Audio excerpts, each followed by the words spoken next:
Bayern Munich are monitoring Sergiño Dest's situation at Barcelona, and the Spanish club are willing to listen to offers for the 21-year-old. Newcastle United have approached Ousmane Dembele over a transfer, but Barcelona are still confident of extending his contract. Napoli are looking to sign Everton's French fullback Lucas Digne, who's been tipped to leave Goodison Park in January. Arsenal striker Eddie Nketiah is attracting interest from Brighton, Crystal Palace and West Ham United. Borussia Dortmund are trying to sign Jude Bellingham's younger brother Job in a bid to convince the English midfielder to stay. Barcelona are struggling to get rid of Samuel Umtiti and Felipe Coutinho. Neither player wants to give up on their lucrative contract at the Camp Nou. Aston Villa manager Steven Gerrard wants to sign Finnish midfielder Glenn Kamara from his former club Rangers. Anthony Martial yesterday held talks with Ralph Rangnick as he tries to secure a move away from Old Trafford in January. Sam Johnston is being chased by Tottenham, Newcastle, West Ham and Rangers. Spurs want to sign a right-back and a striker in January, looking to offload Matt Doherty and Dele Alli. And Newcastle face competition from Manchester United and Spurs in the race to sign Kieran Trippier from Atleti. What's going on, people? Welcome back to another video. My name is HUGHWIZZY and you're watching Paper Talk. We are back again bright and early on a Thursday morning to go through the latest breaking news for TORRES and see exactly what's making the headlines in the back pages of these, the most fraudulent publications available to man. We buy them so that you don't have to. Love to your mothers. Hope you're all doing well and looking after each other in these strange and turbulent times. We're all we've got, people. I want to say a massive shout out to the newest members of the Fraud Gang Members Club. You are so massively appreciated, I can't even explain it. Here is your comment of the day. For now though, we have got 5 fraudulent publications to be going through this morning, including the Daily Mirror, the Daily Mail, the Daily Star, the Guardian and the Telegraph. It is daily. Like Thompson, it's daily. Like Paper Talk, let's get down to business. Let's start on the back of the Daily Mail today then, who say football fears the worst as nearly as the you-know-what cases continue to rise. This Omicron is, the numbers are going wild, everybody is panicking, and Premier League bosses are making contingency plans for the nightmare in which they will have to play their games behind closed doors again. It does look like this is definitely going to be something that happens. It's already happening in Wales and Scotland, where they are having restricted events with 500 or more people banned. So it looks like we're going to be playing behind closed doors again. Every game will be shown across the major providers. Amazon will get involved again. There was a period where they were showing every single game, and that did keep me going. But it looks like we're going to be approaching something quite similar to lockdown, if not lockdown, or at least that's what they're making these emergency plans for. The data suggests that the Omicron case numbers are going through the roof. Would they be judged, if they didn't react? Is it irresponsible for tens of thousands of people to be going to games when it's spreading like wildfire? Is this the right thing to do? Premier League bosses and players have been meeting and they seem to think so. They actually have been stressing that they don't think anyone cares about the players' welfare or health. We'll talk about that briefly in a moment. Over here, City treble their money as Torres joins Barcelona for £55 million. We've been reporting on this for over 2 months. It's been talked about for so long, but it does appear that Manchester City have accepted an offer of close to £55 million from Barcelona for Spanish forward FERRAN Torres. City are going to be nearly trebling their money on a player who they bought for £20 million, or just shy of £21 million from Valencia. But that looks like it is all but done. Sensational scenes. FERRAN Torres joining Barca for £55 million. I thought they had no money. Interesting. Kelleher's heroes. Shootout star sets up Gunners semi-final and Klopp wants second leg scrapped. Over here then we've got the Carabao Cup quarter-finals last night. Chelsea with a 2-0 win against Brentford. Liverpool winning on penalties against Leicester after a 3-3 draw. And Spurs with a 2-1 victory against West Ham United. That sets up Arsenal against Liverpool in the semi-finals and Tottenham against Chelsea. Antonio Conte about to meet his former side. Sensational. And actually both Klopp and Conte have suggested that they'd be open to a one-legged semi-final, scrapping the second as a result of this madness that's going around and the fixture pile-up and the chaos that could potentially cause. On the back of the Daily Mail today, we start at the top here. Bayliss, England must get angry. I'm going to presume that is in response to the shocking scenes that we have seen, or the shocking effort that we've seen so far from England in the Ashes. 2-0 down in the series and looking like I could get in the team, genuinely. Over here we've got Lizzie backs Briony for the King George. I'm going to presume that that's horse racing. Not got a Scooby.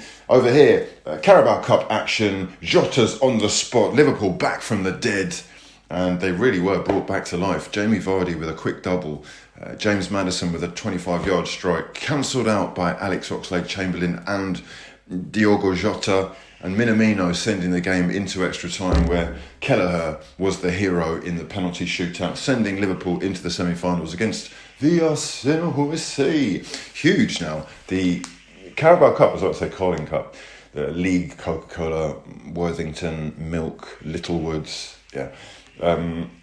It is becoming the only sort of winnable trophy for a lot of clubs. Antonio Conte stressing that while he was at Chelsea, they didn't really look at this competition too seriously, and they would often play kids or guys who couldn't get into the first 11 but needed minutes. He's now of the opinion this is a huge opportunity for Spurs to win their first trophy since 2008. What were you doing in 2008? I hadn't even started YouTube yet, and I've been in nearly a decade. Wow, whilst I've got you here, lads, episode 39 of the For the People podcast is available. Please do head on over to the channel and subscribe. Join the gang. On Discord, we have an active community. We're there on a daily basis. Baby, please come and join us. On Instagram, I post quite a lot more than I ever have done. I'm enjoying the app. And I'm in a race to 1,000 followers on TikTok. Please help me to win that race. I need to win that race. On the back of the Daily Star today, up here we've got England planning to be wood-fired. Joe Root is going to need to do something differently in the second test after the hammerings that they've been on the end of in Brisbane and Adelaide. I'm not sure that bringing in a pace bowler is the answer. They really do need some batsmen or a spinner. Anyway, over here we've got Stella Kelleher, the Liverpool shootout hero, as Jurgen Klopp's men raced into the Carabao Cup semi-final against Arsenal. Over here we've got Prem on alert over Omicron spread, empty threat, and clubs fear another stadium shutdown. Premier League clubs making emergency plans for the nightmare scenario of playing again behind closed doors. Boris Johnson is the man that we're all waiting for to make these announcements, and so far he's promised that we can have Christmas, so cheers for that. But that could quickly change. It has changed in Wales and Scotland already, and Premier League clubs are also making plans for another lockdown, playing behind closed doors and or shutting the game down completely. Over here we've got £55 million a fair deal for City. Manchester City accepting the offer of £55 million for FERRAN TORRES. They only signed him 18 months ago for £21 million, and that's an incredible return on their investment. He will now be Manchester City's record sale at £55 million, pipping Leroy Sané's £54 million from July 2020. On the back of the Guardian today, we've got Tottenham securing local bragging rights with their win against West Ham United last night in the Carabao Cup. It was an ugly game. Tottenham are looking dangerous. I have to admit that from a non-biased perspective, the improvement has been drastic already. They look hungry, and as a Tottenham fan, I would be really excited about the prospect of what could happen under Antonio, because he is quite clearly a winner. The workhorse mentality that will be demanded is intense, and when it works and when it comes off, that instills this belief. They look dangerous. They did against Liverpool, and last night was just an ugly win. something that I don't think they've been able to do for a minute. So they've been to this place before, semi-final of the Carabao Cup. Jose Mourinho got them to the final, I believe, and then they sacked him just before the game. Correct me if I'm wrong on that, but that seems like a massive mistake. They won't be making that mistake again here, and Antonio Conte will not be taking this competition for granted as well. Huge opportunity for him to bring success to Spurs, and also for him to have a personal victory against his former club Chelsea in the semi-final. Over here, this isn't right. Jordan Henderson, Mikel Arteta and Steven Gerrard all set to have a Zoom meeting with plenty of other Premier League captains and managers today to discuss how they feel that the Premier League are putting the players in danger. Henderson to speak out in support of player welfare, it says here. It is interesting that we are potentially panicking and, you know, everything could get shut down, lockdown, games played behind closed doors. When what I'm seeing on the front of papers and all the scientists that are coming out to speak on this thing, saying that the Omicron hospital risk is 2/3 lower. Ministers say tougher restrictions cannot be justified as studies show the variant is less severe. Now, that isn't really adding up in terms of what we're being told with the football or what could potentially happen. And it's interesting to see Scotland and Wales basically taking the lead in shutting these major events down. Over here we've got the inset picture of Minamino, the Glory, celebrating in euphoria after their win against Leicester. Reds make Leicester pay the penalty, celebrating their penalty shootout victory last night.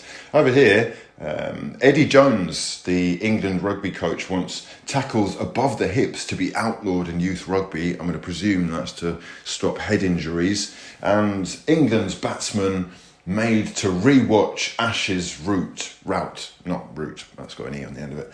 England's batters, why are they batters? No, batsman, is that not a word anymore? We can't say batsman. You couldn't say batswoman? We should say batters. Batters is a baseball term. What's happening? And on the back of the Daily Telegraph today, Premier League accused of putting players in danger. They will today face more fury from players and managers with accusations that welfare is being put at risk by the congested fixture list as the cases of the you-know-what continue to rise. Over here we've got Kelleher, his helping hand, Anfield's shootout hero, and down here England ready to axe Adelaide flops with Crawley, Wood and Leach all poised to play on Boxing Day. I'm not sure who is going to be dropped, but honestly you could take your pick of any of them and it wouldn't make much of a difference. Thomas Tuchel threw in a whole bunch of kids against Brentford and it paid off. Pontus Jansson putting the ball through his own net to give Chelsea the lead, but we had a whole bunch of kids who really did shine on the night. Too smart for Frank's men. Are we witnessing the resurgence of Spurs? Huge semi-final clash against Chelsea set up with Spurs getting the win. Steven Bergwijn, sort of a forgotten man with a goal and an assist. The president of the Confederation of African Football says that the Africa Cup of Nations will be going ahead despite Premier League clubs' fears. And over here, they're not happy. Something's got to give, players to meet to outline their fears. And we're playing too much. Angry Prem stars insisting that the league doesn't care about player welfare. Steven Gerrard saying fixtures are always out of order. Obviously with the World Cup on the horizon and a lot of teams in well doing England in Europe, it is going to be nigh on impossible to get all the fixtures put in if there are more cancellations going forward. The Guardian continue their 100 best male footballers in the world rankings. This is number 40 to 11.